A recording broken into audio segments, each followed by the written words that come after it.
حضور اقدس صلی اللہ علیہ وآلہ وسلم کی پیشن گوئی کے مطابق آپ کے نواسے شیر خدا حضرت علی علیہ السلام کے بیٹے اور حضرت فاطمہ علیہ السلام کے لخت جگر حضرت حسین علیہ السلام کو 61 ہجری میں بنو امیہ نے خاندانی عداوت اور حکومت کے لالچ میں آ کر شہید کر دیا۔ حضرت امام حسین علیہ السلام اپنے 18 اہل بیت اور 72 ساتھیوں سمیت بڑی بے رحمی سے شہید کر دیے گئے۔ یہ اہل بیت کی آزمائش کا پہلا باب تھا۔ دوسرا باب آپ کے بچوں نے اور آپ کی عورتوں نے شام کے بازاروں میں قیدی بن کر دیا۔ جب ان کو قیدی بنا کر دربار یزید میں پیش کیا گیا تو یہ تاریخ اسلام کا وہ لمحہ تھا جب ایک عورت کے خطبے نے اہل شام کے رونگٹے کھڑے کر دیے، اور اس خطبے کے ایک ایک لفظ نے جابر حکومت کی ایک ایک اینٹ اور ستونوں کو ہلا کر رکھ دیا۔ واقعہ کربلا کو بعد میں آنے والے حکمرانوں نے اسے لوگوں کے ذہنوں سے نکالنے اور تاریخ کے اوراق سے مٹانے کی بھرپور کوشش کی، لیکن اللہ تعالیٰ کے حکم سے اہل بیت کی محبت ہر مسلمان کے ایمان کا حصہ بن گئی۔ دربار یزید میں اس لرزہ آمیز خطبہ دینے والی خاتون کا نام حضرت زینب بنت علی علیہ السلام تھا۔ آپ حیدر علیہ السلام کی بڑی بیٹی تھی۔ آپ کی ولادت سن 5 ہجری میں ہوئی۔ حضرت زینب کربلا میں موجود تھی اور آل محمد کو اپنی آنکھوں سے ذبح ہوتے ہوئے دیکھا۔ گویا آپ واقعہ کربلا کی چشمدید گواہ تھی اور اس واقعے کا ایک اہم کردار بھی تھی۔ جب امام حسین علیہ السلام کو شہید کیا گیا تو ابن زیاد کے حکم سے یزیدی لشکر نے اہل بیت کے بچوں اور عورتوں کو اسیر بنا لیا اور ان کے ہاتھوں اور پاؤں میں زنجیریں ڈال دیں۔ ملک شام میں وہاں ان قیدیوں کو یزید بن معاویہ کے دربار میں پیش کیا گیا۔ ان قیدیوں کو ایک کنارے پر کھڑا کر دیا گیا۔ جب یزید کے کہنے پر امام حسین کے کٹے ہوئے سر مبارک کو پیش کیا گیا تو یزید نے اپنے ہاتھوں سے آپ کے مبارک ہونٹوں پر چھڑی مار دی اور آپ علیہ السلام کے ہونٹوں کے ساتھ کھیلنے لگا۔ اس دردناک منظر کو ایک صحابی رسول صلی اللہ علیہ وآلہ وسلم دیکھ رہے تھے اور وہ صحابی تڑپ اٹھے۔ انہوں نے یزید سے کہا، اے یزید، یہ تم کیا کر رہے ہو؟ میں نے ان ہونٹوں پر حضور اقدس صلی اللہ علیہ وآلہ وسلم کو بوسہ دیتے ہوئے دیکھا۔ یزید کو بہت غصہ آیا اور اس نے ان صحابی رسول صلی اللہ علیہ وآلہ وسلم کو باہر نکال دیا۔ پھر یزید اہل بیت کی شان کے خلاف شعر پڑھنے لگا اور ان کی برائی کرنے لگا۔ آخر کار حضرت زینب سے رہا نہ گیا اور شیر خدا کی بیٹی پردے سے باہر آئی اور اپنے والد حضرت علی کی طرح دھاڑا کہ مورخین لکھتے ہیں کہ زینب کا خطبہ سن کر ایسا لگتا تھا کہ علی علیہ السلام خطبہ فرما رہے ہوں۔ حضرت زینب بنت علی نے خطبہ شروع کیا۔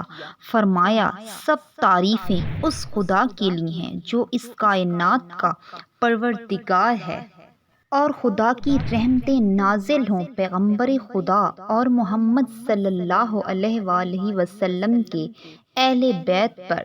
بالآخر ان لوگوں کا انجام برا ہے جن لوگوں نے اپنی زندگی کو برائیوں سے بھر لیا ہے اور اپنے خدا کی آیتوں سے انکار کیا ہے۔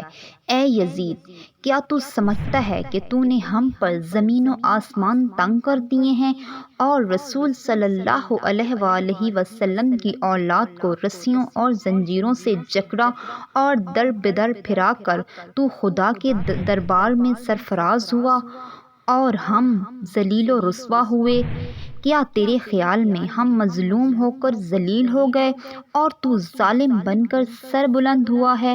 کیا تو سمجھتا ہے کہ ہم پر ظلم کر کے خدا کی بارگاہ میں تجھے شان و مقام حاصل ہو گیا ہے؟ آج تو اپنی ظاہری فتح کی خوشی میں سرمست ہے اور ہمیں ذلیل کر کے تو خوشیاں منا رہا ہے۔ اپنی غلط سوچ پر مغرور نہ ہو اور ہوش کی سانس لے۔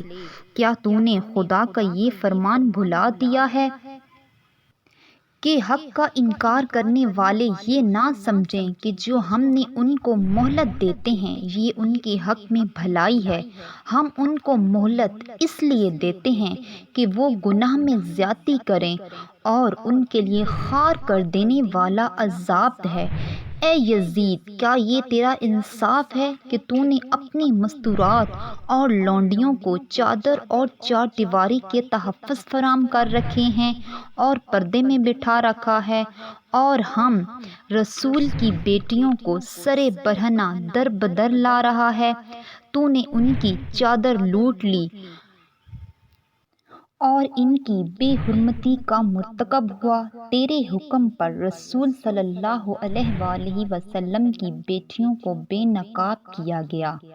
اے یزید، خدا تجھ سے اہل بیت پر کیے گئے مظالم کا بدلہ ضرور لے گا اور ان کو امن و سکون کی نعمت سے مالا مال کرے گا۔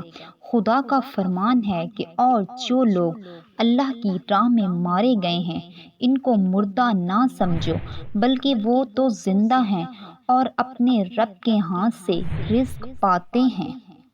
افسوس تو اس بات پر ہے کہ شیطان کے ہم نوا اور بدنام لوگوں نے ایمان کے سپاہیوں اور پاک باز لوگوں کو ذلیل کر ڈالا۔